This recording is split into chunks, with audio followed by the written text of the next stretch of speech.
درود شریف پڑھیں۔ اللهم صل على سيدنا ومولانا محمد وعلى آل سيدنا ومولانا محمد وبارك وسلم۔ الحمد لله رب العالمين، والصلاة والسلام على سيد الأنبياء والمرسلين وعلى آله وأصحابه وأزواجه ومن تبعهم بإحسان إلى يوم الدين۔ أعوذ بالله من الشيطان الرجيم، بسم الله الرحمن الرحيم۔ يا أيها الذين آمنوا اتقوا الله ولتنظر نفس ما قدمت لغد واتقوا الله إن الله خبير بما تعملون، ولا تكونوا كالذين نسوا الله فأنساهم أنفسهم أولئك هم الفاسقون۔ صدق الله العظيم وصدق رسوله النبي الكريم، ونحن على ذلك لمن الشاهدين والشاكرين، والحمد لله رب العالمين۔ میرے محترم دینی بھائیو، اسلامی سال سن 1443 ہجری کا پہلا مہینہ محرم الحرام ہمارے سامنے ہے،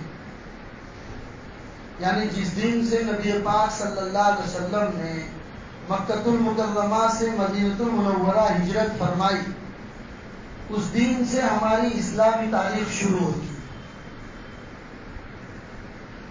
آج اس بات کے 1442 سال مکمل ہو چکے اور 1443ویں سال کا پہلا مہینہ محرم الحرام ہمارے سامنے۔ محرم الحرام مہینہ جو ہے وہ اپنے تمام مہینوں کے اوپر فضیلت رکھتا ہے۔ ویسے بھی نبی پاک صلی اللہ علیہ وسلم کے زمانے سے پہلے بھی لوگ محرم کے مہینے کا احترام کرتے تھے۔ 4 مہینے جن کو احترام کی نگاہ سے دیکھا جاتا تھا، رجب، ذوالقعدہ، ذوالحجہ اور محرم، یہ 4 مہینے زمانے جاہلیت میں، عرب کے زمانے میں بھی بڑے احترام سے لوگ دیکھتے تھے، یہاں تک کہ اگر 2 قبیلوں میں جنگ شروع ہو گئی اور جنگ کے دوران شام کو رجب کی 1 تاریخ ہو گئی تو وہ لوگ جنگ بند کر دیتے، لڑائی بند کر دیتے تھے اور کہتے تھے کہ 4 مہینے گزر جانے کے بعد تم سے لڑائی کریں گے۔ یعنی عین لڑائی کے دوران 4 مہینہ رجب، ذوالقعدہ، ذوالحجہ اور محرم، ان 4 مہینوں کو بڑا احترام دیا جاتا ہے، اور ان 4 مہینوں میں بھی محرم کو بہت زیادہ اہمیت دی جاتی ہے۔ پھر تاریخ کی کتابوں میں بہت سارے واقعات بیان کیے جاتے ہیں کہ محرم ہی کا وہ مہینہ تھا کہ جس میں سیدنا حضرت آدم اور ماں حوا ملے تھے، محرم ہی کا وہ مہینہ تھا کہ جس میں اللہ نے دونوں کو ملایا تھا، محرم ہی کا مہینہ تھا کہ جس میں اللہ نے حضرت یونس کی توبہ کو قبول کیا تھا، محرم ہی کا مہینہ تھا کہ جس میں حضرت موسیٰ کی کشتی جو تھی، حضرت نوح کی کشتی جو تھی، وہ جودی پہاڑ کے اوپر ٹھہری تھی۔ اس طرح کے تمام واقعات تاریخ کی کتابوں میں بیان کیے جاتے ہیں۔ حدیث سے اس کا کوئی لینا دینا نہیں۔ تاریخ، ہسٹری، تاریخ میں جو روایتیں بیان کی جاتی ہیں اس پر آنکھیں بند کر کے بھروسہ نہیں کیا جا سکتا۔ آج کل کا زمانہ تو ٹیکنالوجی کا زمانہ ہے، ہر چیز کی تحقیق ہوتی، ہر چیز پر ریسرچ ہو رہا ہے۔ کوئی حدیث آپ کے سامنے ایسے اپلیکیشن اویلیبل ہیں موبائل کے اوپر، اس حدیث کو اس اپلیکیشن میں آپ لکھ دیجئے، آپ کو آپ کے سامنے پورا ذخیرہ آ جائے گا کہ یہ حدیث کن کن صحابی سے مروی ہے، اللہ کے رسول کے زمانے سے ہمارے زمانے تک کن کن واسطوں سے پہنچی ہے، حدیث صحیح ہے یا نہیں ہے، کیا اللہ کے رسول نے صلی اللہ علیہ وسلم نے یہ بات کہی ہے یا خواہ لوگوں نے اللہ کے رسول کی طرف بات کو منسوخ کر دیا۔ اسی لیے کہا جاتا ہے تاریخ میں بہت ساری روایتیں ہوتی ہیں جن پر آنکھیں بند کر کے بھروسہ نہیں کیا جا سکتا۔ اسی لیے آپ کے پاس بھی کوئی چیز آئے آج کل کے سوشل میڈیا کے زمانے میں تو آنکھ بند کر کے اس پر بھروسہ نہ کرو، علماء سے روابط رکھو، تعلقات رکھو اور ان سے معلوم کرو کہ بھائی یہ بات ہم تک پہنچی ہے، کیا یہ صحیح ہے کہ نہیں۔ جیسے ایک بات آپ کو بتاؤں، بہت زیادہ گردش کرتی ہے ابھی محرم کے مہینے میں کہ یہ روایت ہے کہ کوئی آدمی 112 مرتبہ بسم اللہ الرحمن الرحیم لکھ کر اپنی پاکٹ وغیرہ کے اندر رکھے تو بہت ساری برکتوں کا نزول ہوتا ہے محرم کے مہینے میں۔ اور اس بات کو اتنا چلایا گیا ہے، اتنا چلایا گیا ہے، کتنے فون کثرت کے ساتھ فون آتے اور لوگ معلوم کرتے، تو ہم ان کو بتاتے ہیں کہ میرے بھائی دیکھیے بسم اللہ الرحمن الرحیم یہ برکت سے خالی نہیں، اللہ کا نام ہے۔ ہمیں تعلیم دی محمد رسول اللہ صلی اللہ علیہ وسلم نے، ہر کام کو بسم اللہ سے شروع کرو، کوئی بھی کام بغیر بسم اللہ کے اگر شروع کیا جاتا ہے تو وہ ادھورا رہتا ہے۔ کل امر ذی بال لم یبدأ ببسم اللہ فہو اقطع، اللہ کے رسول نے فرمایا کوئی بھی کام بغیر بسم اللہ کے اگر شروع کیا جاتا ہے تو وہ ادھورا رہتا ہے۔ تو بسم اللہ برکتوں سے بھرا ہوا ہے، اس میں کوئی شک نہیں۔ بسم اللہ چاہے آپ کاغذ میں لکھ کے جیب میں رکھے ہو، آپ گاڑی چلاؤ بسم اللہ، آپ کھانا کھا رہے بسم اللہ، آپ کاروبار کر رہے بسم اللہ، آپ سو رہے بسم اللہ، سو کر اٹھ رہے بسم اللہ، بسم اللہ برکتوں سے پھول بھرا ہوا ہے۔ لیکن کوئی بات اپنی طرف سے بنانا اور یہ کہنا کہ بھائی اس کو 113 مرتبہ لکھ کر رکھنا، اور ایسا اللہ کے رسول نے کہا ہے، نعوذ باللہ من ذالک، اللہ کے رسول کی طرف اپنی بات کو اللہ کے رسول کی طرف منسوخ کر دینا نبی پاک صلی اللہ علیہ وسلم کی روایت ہے، اس آدمی کی ہلاکت کے لیے کافی ہے جو اپنی بات کو ہماری بات کہہ کر بیان کرے۔ اسی لیے ہمارے اکابرین بڑے علماء جو بڑی بڑی حدیث کی کتابیں پڑھاتے تھے ان کا بھی معمول تھا، اگر کوئی حدیث بیان کرتے تھے تو اس کے بعد بولتے تھے او کما قال علیہ الصلاۃ والسلام۔ کیا مطلب اس سینٹینس کا؟ اس کا مطلب یہ ہے کہ میں نے تو روایت بیان کر دی، ہو سکتا ہے میرے بیان کرنے میں کہیں پر کوئی اونچ نیچ ہو گئی ہو، کوئی آگے پیچھے ہو گیا ہو، تو کہیں گناہ میرے سر پر نہ آ جائے، اس لیے کہتے تھے میں نے یہ روایت بیان کی، یا جو بات اللہ کے رسول نے کہی ہے وہی صحیح ہوگی۔ احتیاط، حدیث بیان کرتے تھے ہم، کوئی بھی بات اپنی بات ہے، اکابرین کی بات ہے، کسی بھی بات کو کہتے ہوئے حدیث ہے آگے فارورڈ کر دیا اس کو۔ اس لیے احتیاط کرنے کی ضرورت ہے۔ اسلام کوئی اتنا سستا مذہب نہیں ہے، دین کی تعلیمات کوئی اتنی سستی نہیں ہے کہ راستے چلتے تم لوگوں کو فارورڈ کرتے چلے جاؤ۔ بہرحال بات ہماری یہ چل رہی تھی کہ تاریخ میں ایسی بہت ساری روایات ہیں کہ جن روایات پر آنکھیں بند کر کے بھروسہ نہیں کیا جا سکتا، تو وہی سب روایتیں پڑھنے کو ملتی ہیں کہ جس میں محرم کی فضیلت میں وہ روایتیں بیان کی جاتی ہیں۔ ہم ان کے جھوٹ یا غلط ہونے کا نہیں کہتے، لیکن ان کے سچ ہونے کا دعویٰ بھی نہیں کرتے۔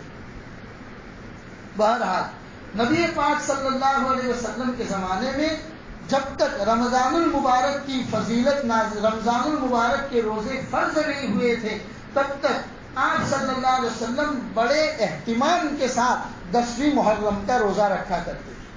خود حضرت سید عائشہ صدیقہ رضی اللہ تعالیٰ عنہ فرماتی ہیں کہ اسلام سے پہلے، اللہ کے رسول کو نبوت ملنے سے پہلے بھی قریش مکہ بڑے اہتمام سے 10ویں محرم کو روزہ رکھنے کا اہتمام کرتے تھے۔ کعبے کا غلاف جو بدلنے کا ہوتا تھا، کعبے کے اوپر جو غلاف ہوتا ہے اس کو جو بدلنے کا ہوتا تھا، وہ کام بھی قریش مکہ اپنے زمانے میں، یعنی اسلام سے پہلے کی بات ہے، اپنے زمانے میں کعبے کے غلاف کو بدلنے کا کام بھی 10ویں محرم کو کرتے تھے، یعنی اتنے احترام کی نگاہ سے دیکھا جاتا ہے۔ آج ہمارے سامنے وہ مہینہ موجود ہے۔ پھر یہ کہ چاند کو لے کر تھوڑا اختلاف ہو گیا ہے۔ گجرات میں آج 4 تاریخ ہے، اور گجرات کو چھوڑ کر ہندوستان کے تمام اسٹیٹ میں آج 3 تاریخ ہے۔ لوگ بات سمجھتے نہیں ہیں بعض مرتبہ، اور غلط غلط باتیں بنانا شروع کر دیتے ہیں۔ لوگ کہتے ہیں کیا جلدی تھی گجرات والوں کو، اور گجرات میں بھی ہمارے کرماٹ کے 4 لوگوں نے چاند دیکھا، انہوں نے آ کر گواہی دی دارالعلوم کنتھاریا میں۔ وہاں کے مفتیان کرام نے پہلے ان 4 آدمیوں کو پرکھا کہ یہ آدمی کیسے ہیں، پتا چلا کہ یہ چاروں آدمی ایسے ہیں جو ہر مہینے چاند دیکھنے کا اہتمام رکھتے ہیں، کیریکٹر لیس نہیں ہے، اچھے آدمی ہیں۔ تو ان علماء نے ہمارے قریب میں جتنے اضلاع پڑھتے ہیں، آپ سورت ہیں، یہاں بروڈا ہے، وہاں کے مفتیان کرام سے مشورہ کیا، اور مشورہ کرنے کے بعد پھر چاند کا اعلان کیا۔ اور میں آپ کو بتا دوں، رمضان اور عید ان دونوں کے چاند کو چھوڑ کر بقیہ 10 مہینوں کے چاند کے بارے میں یہ مسئلہ ہے کہ اگر 2 اچھے آدمی خالی گواہی دیتے کہ ہم نے چاند دیکھا ہے تو ان کی چاند کی گواہی پر فیصلہ کر دیا جائے۔ 2 آدمیوں رمضان اور عید کے چاند کو چھوڑ کر 10 مہینوں کے چاند میں یہ مسئلہ ہے کہ اگر 2 اچھے آدمی، کیریکٹر لیس نہیں ہونے چاہیے، اچھے آدمی اگر گواہی دیتے ہیں تو ان کی گواہی کے مطابق فیصلہ کر دیا جاتا ہے۔ فیصلہ نہیں کرو گے تو گنہگار ہوں گے۔ تو اللہ جزائے خیر عطا فرمائے ان مفتیان کرام کو کہ جو ہماری فکر کرتے ہیں اور پھر ہم ان کے اوپر باتیں بناتے ہیں۔ تو بہرحال اس حساب سے آج ہمارے یہاں 4 تاریخ ہے، بقیہ اسٹیٹ میں 3 تاریخ ہے، تو 10ویں محرم اس حساب سے جو ہم چاند کو فالو کرتے ہیں اس حساب سے جمعرات کو 10ویں محرم آ رہی ہے، یعنی عاشورہ کا دن آ رہا ہے۔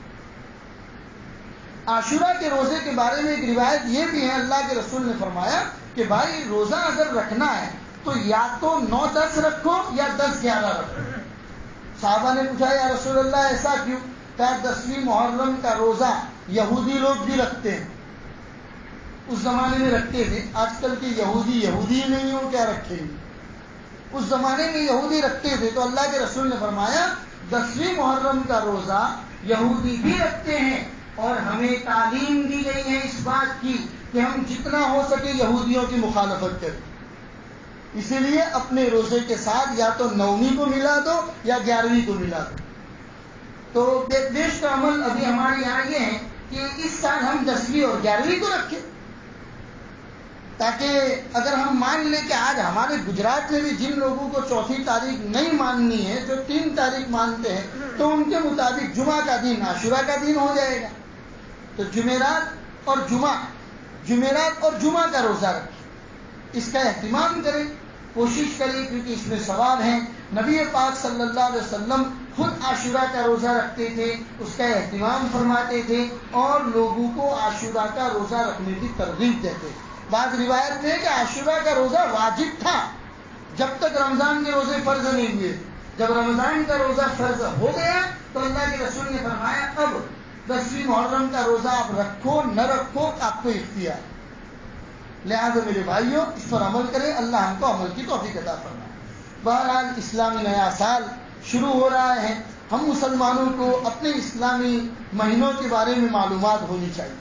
ہمیں انگریزی مہینوں کی معلومات ہے، ہمارے چھوٹے بچے جو ابھی اسکول کے اندر ابتدائی کلاسوں میں ہوتے ہیں ان کو بھی جنوری سے لے کر دسمبر تمام مہینوں کے نام یاد ہوتے ہیں، لیکن ہمارے بچوں کو محرم الحرام سے لے کر ذی الحجۃ الحرام تک اسلامی 12 مہینوں کے نام معلوم نہیں ہوتے، اور بچوں کو کہاں سے معلوم ہوں گے؟ بچوں کو ماں باپ کو ہی معلوم نہیں ہوتے۔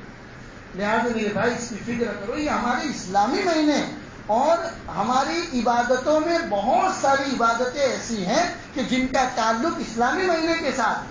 آپ شب برات منانا چاہتے ہیں 15ویں شعبان، رمضان المبارک یہی اسلامی مہینے کے ساتھ اس کا تعلق ہے، 10ویں محرم اسلامی مہینے کے ساتھ اس کا تعلق ہے، 27 رجب شب معراج کے طور پر تذکرہ کرتے ہیں اس کا اسلامی مہینے کے ساتھ اس کا تعلق ہے، 12 ربیع الاول کو یوم ولادت یا یوم وفات کے نام پر رسول اکرم صلی اللہ علیہ وسلم کی یوم وفات کے نام پر مناتے ہیں، تو یہ بھی اسلامی مہینے کے ساتھ تعلق رکھتا ہے۔ تو ہماری مسلمانوں کی بہت ساری عبادتیں ایسی ہیں کہ ان کا تعلق اسلامی مہینے کے ساتھ ہے، لہذا اسلامی مہینوں کے نام ہمیں معلوم ہونے چاہیے اور ہماری اولادوں کو سکھانا بھی چاہیے۔ اس لیے آج عزم مصمم کرو، پکا ارادہ کرو، خود بھی 12 اسلامی مہینوں کے نام معلوم کریں گے اور اپنی اولادوں کو بھی سکھائیں گے انشاءاللہ۔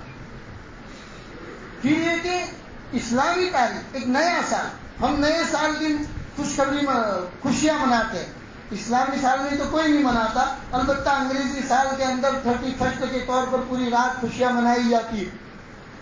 اس کو کسی شاعر نے کہا ہے کہ ایک اور اینٹ گر گئی دیوار حیات سے، آپ کی زندگی کی جو دیوار ہے اس سے ایک اور اینٹ گر گئی، ایک اور اینٹ گر گئی دیوار حیات سے، نادان کہہ رہا ہے نیا سال مبارک، نادان کہہ رہا ہے نیا سال مبارک ہو، پتہ نہیں چلتا کہ ایک سال اور اپنی زندگی سے کم ہو گیا۔ تیاری کیا کی ہم نے؟ تیاری ہم نے کیا کی؟ اس لیے کہ میرے بھائی زندگی، یہ دنیا کی زندگی اصل زندگی نہیں۔ انما هذه الحیات الدنیا الا لہو ولعب، 21ویں پارے میں اللہ نے فرمایا یہ دنیاوی زندگی تو صرف کھیل اور تماشا ہے۔ وَإِنَّ الدَّارَ الْآخِرَةَ لَهِيَ الْحَيَوَانُ، آخرت کی زندگی ہی اصل زندگی ہے۔ لَوْ كَانُوا يَعْلَمُونَ، کاش کے لوگ اس بات کو سمجھ لیں۔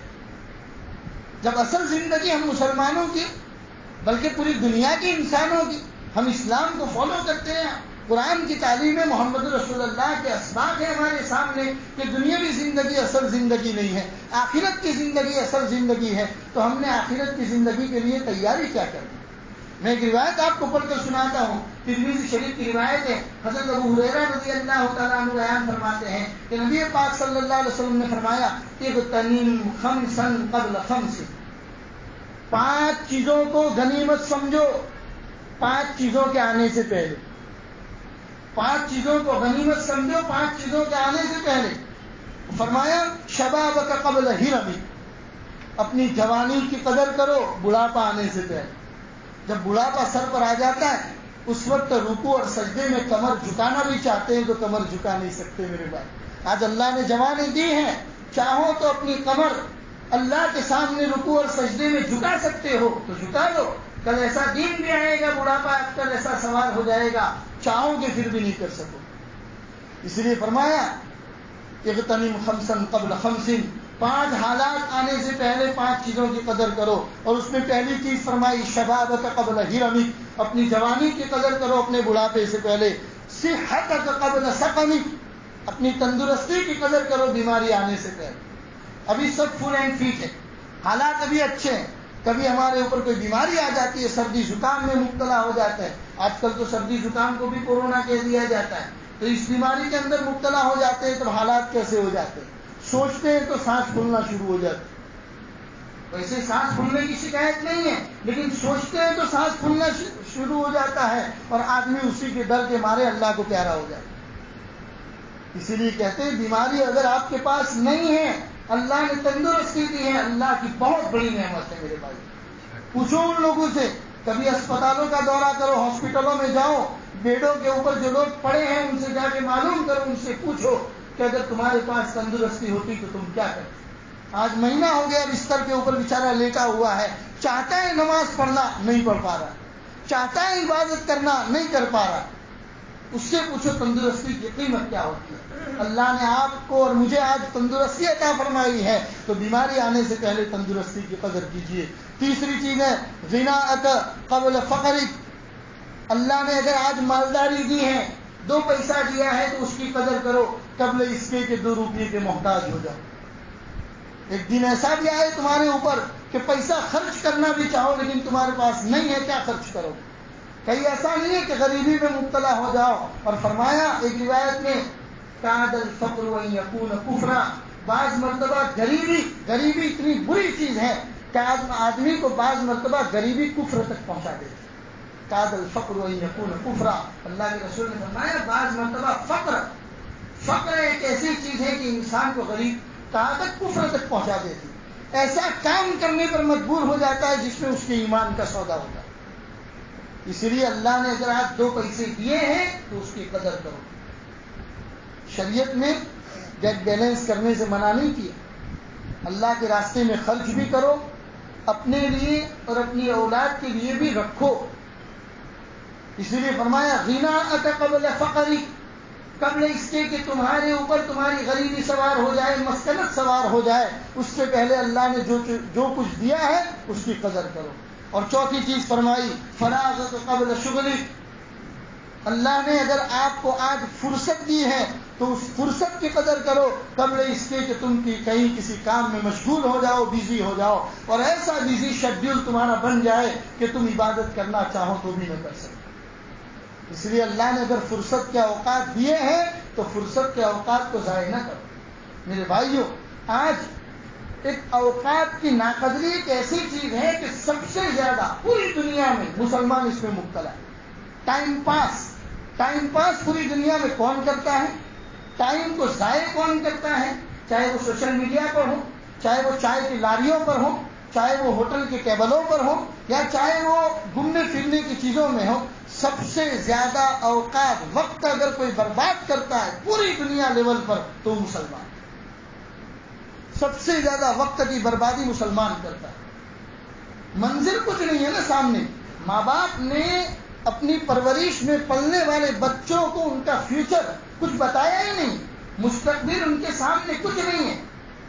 صبح اٹھ رہے ہیں، شام کو سو رہے ہیں، کھا لیا پی لیا آ لیے گئے، کیا ہوا کچھ نہیں، کچھ پتا نہیں، مستقبل ان کے سامنے کچھ نہیں ہے۔ کسی شاعر نے ایسے لوگوں کے بارے میں کہا ہے، آگے ہے قدم پیچھے ہے نظر، جانا ہے کہاں جاتے ہیں کدھر، آگے ہے قدم پیچھے ہے نظر، جانا ہے کہاں جاتے ہیں کدھر، مبہم ہے یہاں خود سمت سفر کہاں کرنا ہے، منزل کہاں ہے، کچھ پتا نہیں، مبہم ہے یہاں خود سمت سفر، نئے رنگ زمانہ کیا کہیے، اس زمانے کو آپ کیا رنگ دیں گے جس زمانے کے نوجوانوں کو یہ پتہ ہی نہیں ہے کہ ان کا مستقبل کیا ہے۔ لہذا میرے نوجوان بھائیوں، خاص طور پر اپنا کچھ نہ کچھ مستقبل بنائیے، کچھ نہ کچھ مستقبل اپنے دماغ میں بٹھائیے، فیوچر پلان اپنے دماغ میں ہونا چاہیے کہ مجھے کرنا کیا ہے۔ کب تک تم ایسی غفلت کی زندگی میں مبتلا رہو گے؟ ایک دن آئے گا کہ اس کو سب چیزوں کا حساب اللہ کے پاس دینا ہے۔ میں اکثر کہا کرتا ہوں، یہ ہماری جو زندگی ہے نا، یہ سپر مال کی طرح ہے۔ ہم لوگ کبھی کبھی شاپنگ کے لیے مال میں جاتے ہیں، تو مال میں جا کے کرتے کیا، ایک ٹرالی ہوتی ہے ہمارے پاس، جو چیز پسند آتی ہے اس کو اٹھا کر ہم اپنی ٹرالی کے اندر ڈال دیتے ہیں۔ کبھی کبھی ایک ٹرالی کیا 2 ٹرالیاں ہمارے پاس ہو جاتی ہیں، لیکن اس وقت بھی جو بھی سامان اٹھا کر ہم ٹرالی میں ڈالتے ہیں، اس وقت بھی ہماری نظر ہمارے جیب پر ہوتی ہے، جیب پر ہوتی ہے کہ یہ ٹرالی ایسے ہی باہر نہیں نکالنی ہے، ایگزٹ کرنے سے پہلے ان تمام سامان کا حساب دینا ہے، تو مجھے اتنی خریداری کرنی ہے جتنا میرا جیب، میرا پاکٹ مجھے اجازت دیتا ہے۔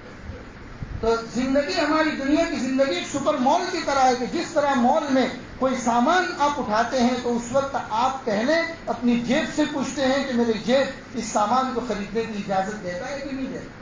تو اسی طریقے سے میرے بھائیوں، دنیاوی زندگی میں کوئی بھی قدم اٹھاؤ، کوئی بھی زندگی میں فیصلہ کرو تو سوچ سمجھ کر کرو۔ شروع کرنے سے پہلے اس کام کی شروعات کو دیکھو کہ یہ کام میرے لیے ٹھیک ہے یا نہیں ہے، اور جب وہ کام آپ کے لیے ٹھیک ہے، اس کام کو شروع کرو تو اس کو انجام تک پہنچاؤ، اور انجام تک پہنچانے کے بعد بھی ایک مرتبہ معائنہ کرو کہ میں نے بھی جو کام کیا ہے اس میں میرا دینی یا دنیاوی کوئی فائدہ ہے کہ نہیں ہے۔ کہیں ایسا نہ ہو زندگی کے 50 سال، زندگی کے 60 سال، 70 سال ایسے گزار لیے جن 70 سالوں کے اندر اپنا کوئی فیوچر پلان نہیں تھا، مستقبل کا کوئی پلان نہیں تھا۔ پر ہم تو مسلمان ہیں بھائی، مسلمانوں کا فیوچر پلان کیا ہے؟ اپنے اللہ کے حضور پیش ہونا ہے۔ مسلمانوں کا فیوچر پلان کیا ہے؟ کل قیامت کے دن جنت میں اس وقت جائیں گے جب محمد رسول اللہ کا سامنا کرنا ہے۔ کہیں ایسا نہ ہو کہ دنیا کی زندگی کی، دنیا کی فہرست میں تو اپنے آپ کو مسلمان سمجھتے ہو، کل قیامت کے دن اللہ کے رسول کے سامنے جام کوثر پینے کے لیے پہنچے تو فرشتہ ہاتھ پکڑ کر ہم کو سائڈ میں ہٹا دے۔ اللہ کے رسول فرمائے یہ تو میرا امتی ہے، اس کو آنے دو، تو فرشتے کہے یا رسول اللہ، آپ کی دنیا سے پردہ فرما جانے کے بعد آپ کے اس امتی کو آپ کی سنت سے پیار نہیں، آپ کے طریقوں سے پیار نہیں تھا، بلکہ یہ تو آپ کے طریقے اور آپ کی سنت میں بھی کمیاں نکالتا ہے۔ اللہ نہ کرے ہم جام کوثر سے محروم ہو جائیں۔ اسی لیے میرے بھائیوں، یہی دنیا کی زندگی میں جو بھی قدم اٹھاؤ، چاہے آپ کا دینی قدم ہو، چاہے آپ کا دنیاوی قدم ہو، ایک فیوچر پلان آپ کے سامنے ہونا چاہیے اور اسی کے مطابق زندگی گزارو۔ اگر اس کے مطابق میری اور آپ کی زندگی گزری تو انشاءاللہ ہمیں اپنی زندگی سے کبھی پچھتاوا نہیں ہوگا، اور کل قیامت کے دن محمد رسول اللہ صلی اللہ علیہ وسلم کے مبارک ہاتھوں سے ہمیں جام کوثر بھی نصیب ہوگا۔ لہذا اس کی قدر کریں میرے بھائی۔ ایک اور چیز میں حضرت ابو مالک الحارث اشعری رضی اللہ تعالیٰ عنہ کی ایک روایت میں آپ کو پڑھ کر سناؤ، جس میں انہوں نے ایمان والوں کے لیے بہت ساری مفید باتیں بتائی ہیں۔ فرمایا الطہور شطر الایمان، پاکی ایک ایسی چیز ہے کہ دنیا میں صفائی کے معنی تو دوسری قوموں کے پاس ہیں، لیکن پاکی ایک ایسی چیز ہے جو صرف مسلمانوں کے پاس ہے۔ پاکی کا کوئی دوسرا معنی ڈکشنری میں آپ کو نہیں ملے گا۔ صفائی کے لیے کلین کا معنی آپ کو ڈکشنریوں میں ملے گا. دنیا کی دیگر قوموں کے پاس صفائی کا تذکرہ تو ہے، لیکن پاکی ایک ایسی چیز ہے جو اللہ نے صرف مسلمانوں کو عطا فرمائی. اسی لیے الطہور شطر الایمان فرمایا کہ پاکی آدھا ایمان ہے. اگر آپ کی اپنی زندگی میں پاکی کا اہتمام ہے تو یہ آدھا ایمان ہے. گویا کہ آپ اپنے آدھے ایمان کو سنوار رہے، لہذا اس کی فکر کریں. دوسری فرمایا والحمدللہ تملأ المیزان. الحمدللہ یہ لفظ ایک ایسا ہے کہ جو آپ کے عمل کے ترازو کو بھر دے. آپ کو ابھی اس کا احساس نہیں ہے کہ آپ نے ایک مرتبہ الحمدللہ کہا، اس کی حیثیت کیا ہے؟ فرمایا کل قیامت کے دن اللہ کے حضور پیش ہوں گے تب پتہ چلے گا ایک الحمدللہ آپ کے پورے ترازو کو بھر دے گا. اور آگے فرمایا وسبحان اللہ والحمدللہ تملأان ما بین السماء والارض. سبحان اللہ اور الحمدللہ اگر اس کو کوئی جسم کی شکل دے دی جائے تو اتنا بڑا جسم بنے گا کہ آسمان اور زمین کو گھیر دے گا. یہ سبحان اللہ اور الحمدللہ کی اتنی بڑی حیثیت ہے. اللہ ہمیں اس کو سمجھنے کی اور اپنی زندگی میں اپنانے کی توفیق عطا فرمائے. آگے فرمایا والصلاۃ نور. نماز نور ہے. نماز کو اپنی زندگی میں اپناؤ. بعض کچھ لوگ ہیں کہ جنہوں نے سنت نبوی اور جدید سائنس کے اوپر ایک کتاب لکھی ہے اور انہوں نے سنت نبوی پر ریسرچ کیا کہ اللہ کے رسول کی جو سنتیں ہیں بے شک اس میں ثواب ہی ثواب ہے، لیکن ہم دیکھیں کہ دنیا کا کیا فائدہ ہے اس میں. تو اس پر ریسرچ کیا اور 2 جلدوں میں بڑی موٹی موٹی کتابیں لکھی ہے. اس میں لکھا ہے کہ نماز ایک ایسی چیز ہے کہ جو انسان کے چہرے اور اس کے جسم کے اوپر گلو آ جاتا ہے، اس کا چہرہ روشن ہو جاتا ہے. جب انہوں نے ریسرچ کیا تو پتا چلا حدیث میں اللہ کے رسول نے پہلے ہی فرما دیا تھا والصلاۃ نور. نماز تو نور ہے، لہذا نمازوں کو اپنی زندگی میں اپنائیے میرے بھائی. اور فرمایا صدقۃ برہان.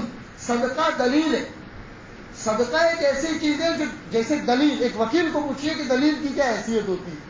دلیل آدمی کو مضبوط کرتی ہے، دلیل آدمی کو گرا بھی دیتی ہے. تو آپ کا صدقہ آپ کے لیے دلیل بن کر اللہ کے حضور پیش ہوتا ہے. لہذا صدقے کا بھی اپنی زندگی میں اہتمام کیجیے.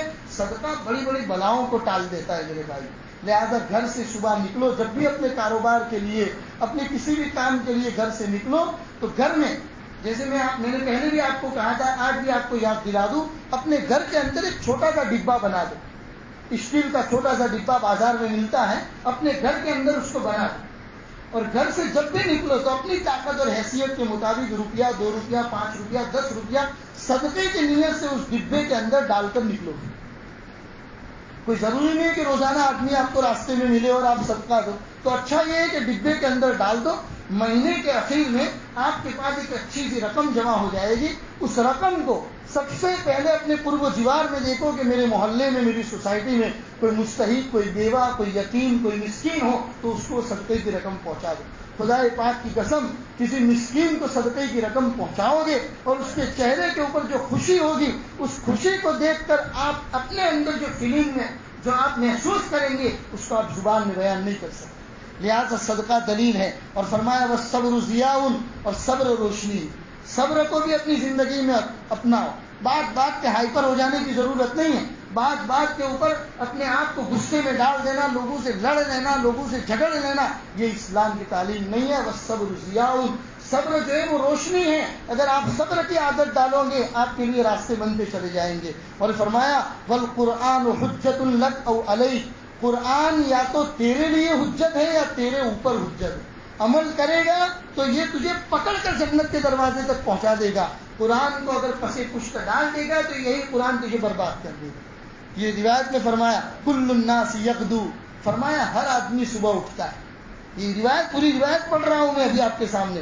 ہر آدمی صبح اٹھتا ہے. کچھ لوگ یہ ہوتے ہیں کہ اپنی زندگی سے جہنم کی آگ کو بجھا دیتے ہیں.